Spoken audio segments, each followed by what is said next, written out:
There comes a moment when pain changes the way you see everything, not because you wanted it to, but because what once felt safe has fallen apart. A person you trusted may have disappointed you. A dream you built your identity around may have failed. You may have given your heart, your time, and your hope, only to discover that none of it protected you from being hurt. But Carl Jung believed that the moments that seem to break us can also reveal the parts of ourselves we were never forced to meet before. The goal is not to become cold, unreachable, or indifferent to life. Emotional strength is not the absence of feeling. It is the ability to feel deeply without letting every opinion, rejection, betrayal, or disappointment decide who you are. It is learning to stop handing other people the power to define your worth. And when you begin to face your pain instead of running from it, something surprising happens. What once made you feel powerless can slowly become the foundation of your inner stability. In this video, we will explore how Jung's ideas can help you rebuild after life has humbled you, disappointed you, or left you questioning yourself. You will discover why healing is not about returning to the person you were before.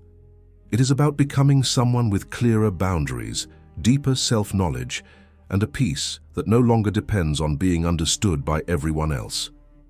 Subscribe, and let's begin the path toward becoming emotionally unassailable. 1. The moment you realize you cannot go back. There is a quiet moment after disappointment when you understand that the old version of your life is gone. Before you go, if you're looking for a simple way to reduce stress and find more inner peace, I have something for you. Check out the ebook, The SIM Method, 5 minutes a day for inner peace and mental clarity. It only takes 5 minutes a day and can help you build a calmer, clearer mind. The link is in the first pinned comment, and if you enjoyed this video, don't forget to subscribe to The Trauma of Being for more content like this. Nothing dramatic may happen on the outside. The room looks the same. Your routine continues, but internally, something has shifted. You realize that you cannot return to the innocence you had before you saw the truth. For a while, the mind fights this realization. It replays conversations, imagines different choices, and searches for a way to make the past feel safe again. You may want the same people to become who you believed they were. You may want an old dream to still have the power it once had, but reality asks for something harder: acceptance. Carl Jung understood that psychological growth often begins where our old identity stops working. The image you carried of yourself, your relationships, or your future may have been comforting, but it may also have been incomplete. When that image breaks, it can feel like losing direction. Yet it is also the beginning of seeing more clearly. The painful truth is that you cannot become emotionally strong while constantly trying to restore a life that no longer exists. Strength begins when you stop negotiating with what has already revealed itself. You do not need to hate the past. You simply need to stop asking it to give you another answer. This is not about pretending that what happened did not matter. It mattered. It changed you. But pain becomes heavier when you turn it into a permanent home. You can respect the lesson without building your entire identity around the wound. Jung believed that we often suffer because we cling to the persona, the version of ourselves we believed we had to be. Maybe you were the person who always trusted, always fixed things, always stayed available, or always needed to be accepted. When that role collapses, you may feel empty. But the emptiness is also space. In that space, a more honest question appears. Who am I when I no longer need to be the person everyone expects? This question can feel frightening because it removes familiar roles. Yet it also gives you the chance to build a self that is not dependent on approval, perfect outcomes, or the behavior of other people. The moment you realize you cannot go back is not the end of your story. It is the end of an illusion that may have kept you small. You begin to understand that emotional safety cannot come only from controlling circumstances. It must come from knowing that, even when life changes, you can remain connected to your own values and dignity. And that is where rebuilding begins. Not by becoming harder than everyone else, but by becoming more truthful with yourself. You stop asking, "How do I get back what I lost?" and start asking, "What is this experience asking me to become?" The answer will not arrive all at once, but every honest step forward makes you less controlled by the past. 2. Pain does not destroy you. it reveals what was false. Pain has a way of exposing the foundations beneath your life. When everything is easy, it is difficult to tell whether your confidence is real or simply supported by comfort, praise, routine, and people behaving as you hoped they would. But when those supports disappear, you begin to see what was truly stable and what was only temporary. This does not mean pain is good or that you should be grateful for every difficult experience. Some losses are unfair, some disappointments leave a real mark. But even when you did not choose the experience, you can choose what meaning it will have in the person you become. Jung saw crises as moments when the unconscious interrupts a life that has become too narrow. Sometimes pain arrives because we have ignored our own needs for too long. Sometimes it reveals that we were living through a role, a relationship, or a dream that no longer matched who we were becoming. You may discover that what hurt most was not only the event itself, it was the belief attached to it. I thought I needed this person to feel valuable. I thought I had to succeed in this one way to matter. I thought being accepted meant I was safe. Pain exposes these beliefs because it forces them into the light. At first, that exposure can feel humiliating. You may see how much of your peace depended on someone else's approval. You may realize you ignored warning signs because you were afraid of being alone or uncertain. But awareness is not a reason to shame yourself. It is the first sign that you are no longer asleep inside the same pattern. The false parts of your life are not always lies created by other people. Sometimes they are stories you learn to survive, that you must always be useful, always strong, always pleasing, or always in control. These stories may have protected you once, but eventually they become cages. When those cages break, you may feel exposed before you feel free. The old identity no longer fits, but the new one is not clear yet. This in-between stage is uncomfortable because it asks you to remain present without immediately replacing one illusion with another.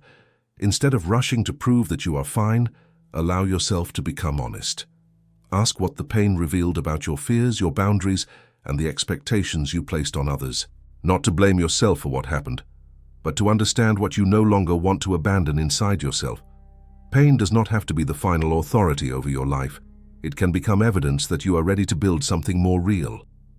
What was false may have fallen away, but what remains is the chance to create a self grounded in truth, one that cannot be easily shaken because it no longer depends on an illusion. 3. Stop seeking closure from the people who hurt you.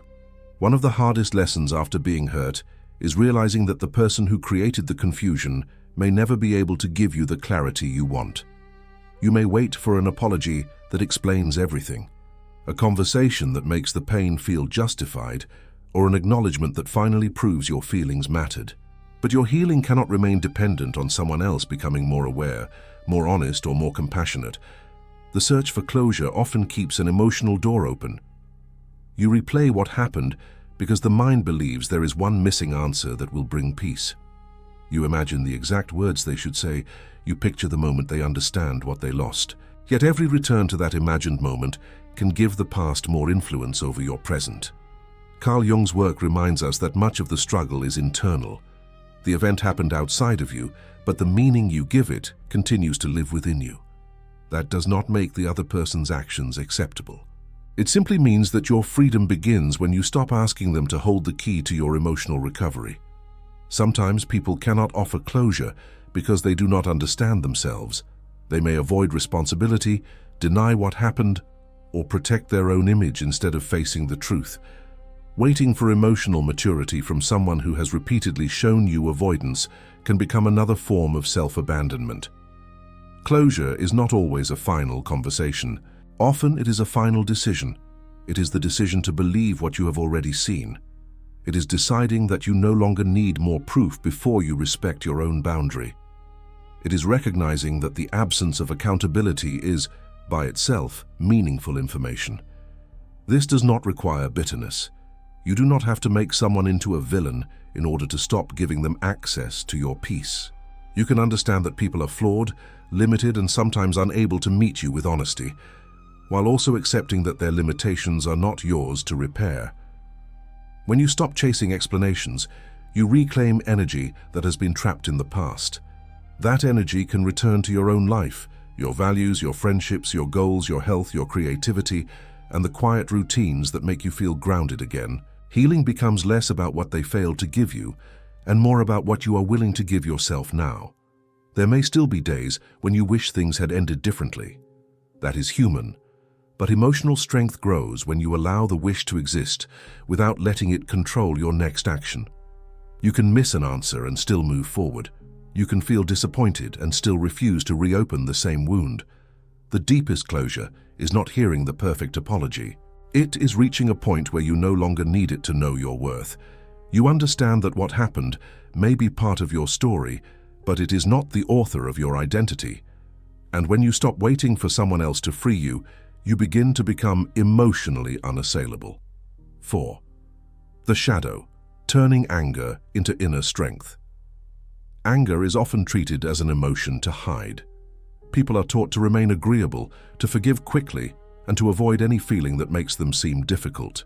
But Carl Jung understood that the emotions we reject do not disappear.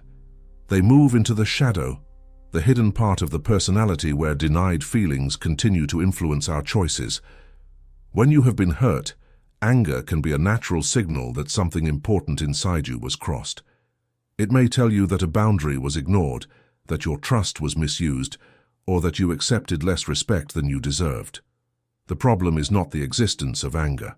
The problem begins when anger takes control, becomes your identity, or is turned against yourself. Many people try to become strong by pretending they are not angry. They smile, stay quiet, and insist that everything is fine. But hidden anger often returns in other forms: resentment, exhaustion, distance, self-criticism, or a repeated attraction to situations that make them feel powerless. What is not acknowledged cannot be understood. Jung's idea of shadow work is not about allowing every emotion to dictate your actions. It is about looking honestly at what you feel and asking what it is trying to reveal. Anger may contain a message. This was not acceptable. I need to protect my time. I have been abandoning myself to keep peace with others. The mature use of anger is not revenge. It is clarity. It helps you recognize where your limits are and gives you the courage to communicate them. Instead of exploding or silently carrying resentment, you begin to say no with more honesty. You step away from what repeatedly harms your peace. This process can feel unfamiliar if you have spent your life trying to be liked. You may fear that setting boundaries makes you selfish, cold, or unkind, but protecting your emotional space is not cruelty. It is a form of self-respect that makes healthier relationships possible. Anger can also reveal qualities you have hidden from yourself: assertiveness, courage, directness, and the ability to make difficult decisions. These are not negative traits when guided by awareness. They become part of a more complete personality, one that can be compassionate without being easily controlled. The goal is not to hold on to anger forever. The goal is to listen to it long enough to understand the lesson. Once the message is clear, you do not need to keep reliving the emotion.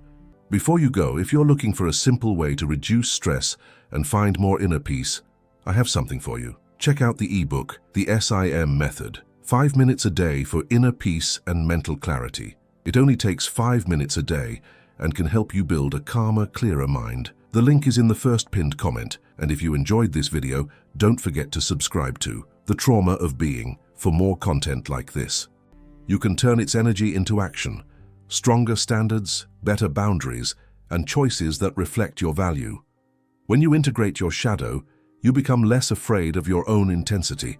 You no longer need to pretend that you are only gentle, only forgiving, or only easy to be around. You become whole, capable of kindness, but also capable of walking away, capable of love, but also capable of protecting yourself. That balance is a powerful form of emotional strength. 5. Why emotional detachment is not coldness. Emotional detachment is often misunderstood. Many people hear the word and imagine becoming distant, numb, or incapable of caring, but true detachment is not the decision to stop feeling. It is the decision to stop losing yourself inside every feeling that comes. When you are emotionally attached to an outcome, a person, or an opinion, your peace becomes fragile. A message can change your mood. Someone's silence can make you question your worth. A small rejection can feel like proof that you are not enough. Detachment begins when you recognize that your emotional center cannot be placed in another person's hands. Carl Jung's work points toward individuation, the process of becoming a more integrated and authentic person. This does not mean withdrawing from the world. It means learning to relate to the world without becoming completely defined by it. You can care deeply for people while remembering that their choices are ultimately their responsibility. Coldness pushes people away because it is often built from fear. It says, "I will not let anyone matter to me," because caring might hurt. Detachment says something very different. I can care, but I will not abandon myself in order to be chosen. One is a wall. The other is a boundary. A wall blocks both pain and connection. A boundary allows connection, but it protects your identity. It lets you listen without accepting disrespect. It lets you love without ignoring reality. It lets you forgive without repeating the same pattern. This is why emotional detachment can actually make relationships healthier. You do not become detached by forcing yourself not to care. You become detached by becoming more rooted in your own life. You develop routines, values, goals, friendships, and interests that exist outside one relationship or one source of approval. The more complete your life becomes, the less easily another person can turn your inner world upside down. There will still be moments of disappointment. Detachment does not eliminate sadness, longing, or frustration. It simply prevents these emotions from becoming commands. You can feel them fully, acknowledge them with honesty, and still choose actions that protect your future. This kind of strength is quiet. It does not need to prove that it is unaffected. It does not need to announce that it has moved on. It appears in the ability to pause before reacting, to leave an unhealthy situation without creating chaos, and to remain respectful without surrendering your dignity. To become emotionally unassailable is not to become unreachable. It is to become grounded enough that love, criticism, loss, and change can move through your life without destroying your sense of self. You remain open-hearted, but you no longer confuse openness with having no protection. 6. Building a self that does not beg for approval. The need for approval can quietly shape an entire life. It can make you soften your opinions, ignore your needs, tolerate disrespect, and keep showing up for people who only value you when you are useful. At first, it may look like kindness, but when your worth depends on being accepted, kindness becomes fear in disguise. Most people learn this pattern early. They discover that praise feels safe and disapproval feels threatening, so they adapt. They become the agreeable one, the helpful one, the successful one, or the person who never causes problems. These roles may earn acceptance, but they can also separate you from what you truly think and feel. Jung called this social mask the persona. The persona is not inherently bad. Everyone needs a way to function in the world. The problem begins when you confuse the mask with your entire identity. If you believe you are only valuable when people approve of you, every criticism can feel like an attack on your existence. Building a stronger self requires the courage to disappoint people sometimes. Not through cruelty or arrogance, but through honesty. You may have to say no when someone expects unlimited access to your time. You may have to choose a path that others do not understand. You may have to stop explaining yourself to people who have already decided not to listen. This can feel uncomfortable because approval once gave you a sense of security. When you stop chasing it, you may initially feel exposed. You may wonder whether you are becoming selfish or difficult. But there is a difference between demanding that everyone agree with you and refusing to betray yourself for their comfort. A person who does not beg for approval is not someone who believes they are better than others. They are someone who knows that their dignity cannot depend on a changing audience. They can listen to feedback, apologize when they are wrong, and remain open to growth, without allowing every outside opinion to rewrite their identity. This kind of self-respect is built through small actions. You keep promises to yourself. You speak more truthfully. You stop chasing people who repeatedly make you feel unwanted. You make choices that align with your values even when no one applauds. With time, these choices become evidence that you can trust yourself. The more you trust yourself, the less desperate you become for constant reassurance. You begin to understand that rejection is not always proof of failure. Sometimes it simply means that your direction no longer fits another person's expectations. That can be painful, but it can also be freeing. Emotional strength grows when your life is no longer a performance for approval. You do not need every person to understand you, choose you, or validate your path. What matters is that you can look at your choices with honesty and say, "This is aligned with who I am becoming." That inner approval is the foundation no outside judgment can easily take away. 7. Solitude as the place where you rebuild your power. Solitude can feel uncomfortable when you are used to measuring your worth through attention, messages, invitations, and constant noise. When the distractions fade, you are left with yourself, and that can bring up emotions you have spent a long time avoiding. Yet, this is often where real rebuilding begins. Being alone is not the same as being abandoned. Abandonment is the belief that you have no value because someone is not there. Solitude is the choice to remain present with yourself, even when no one is offering immediate reassurance. One weakens your sense of self, the other can slowly strengthen it. Carl Jung believed that individuation requires a person to turn inward. You cannot discover who you are only by reflecting the expectations of your family, friends, culture, or relationships. At some point, you must create enough inner quiet to hear your own thoughts beneath the noise of everyone else's demands. In solitude, you begin to notice the roles you have been performing. Maybe you have spent years being the person who keeps everyone happy.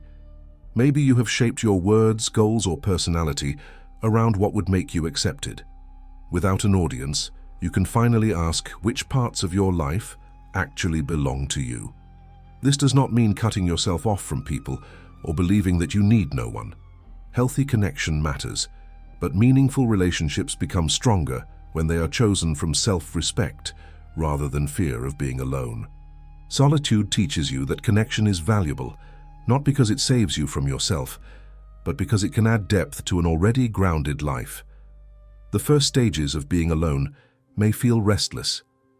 You may want to fill every quiet moment with entertainment, conversation, or a search for validation.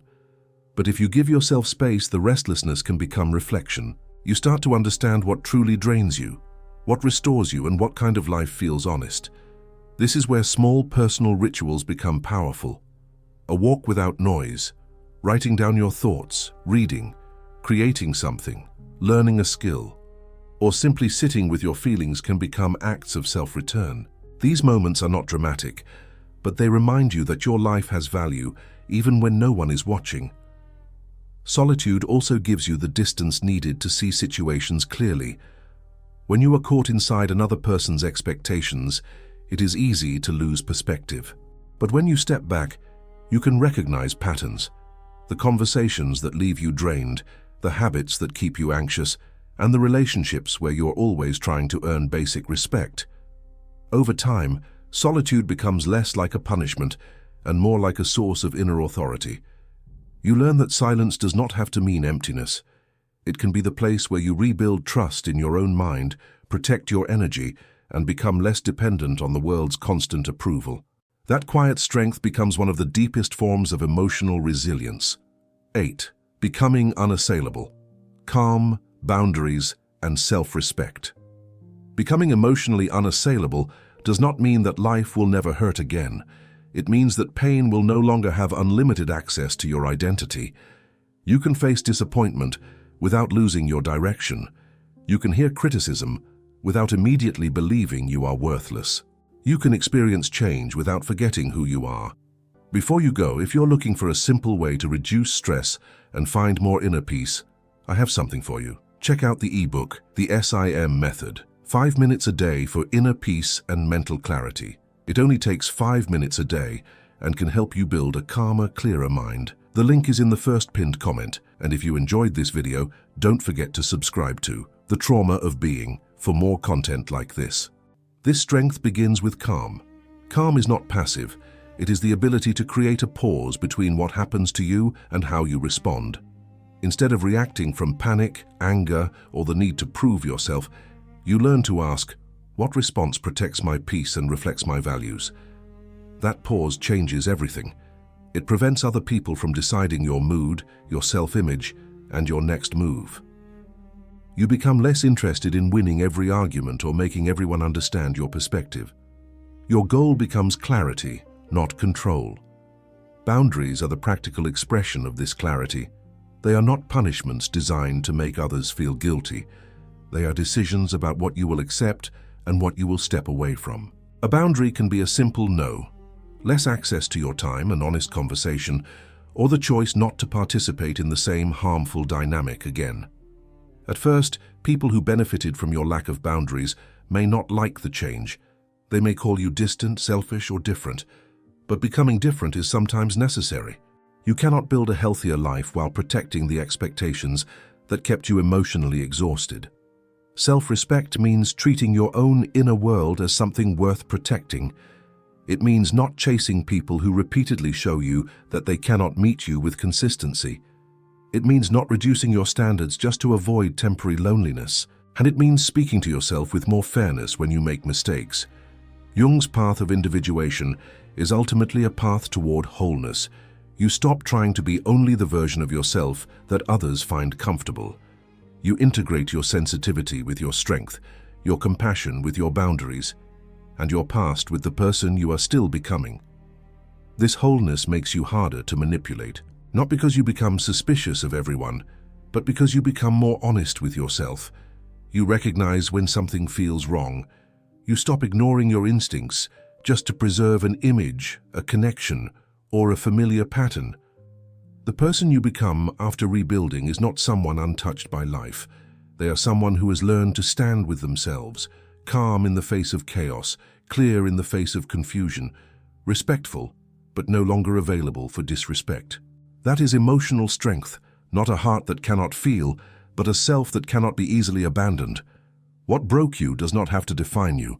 It may have revealed painful truths, ended an old version of your life, and forced you to face parts of yourself you once avoided. But it can also become the point where you stop seeking your worth outside yourself. Carl Jung's message is not that healing makes you invulnerable. It is that, through self-knowledge, you can become whole.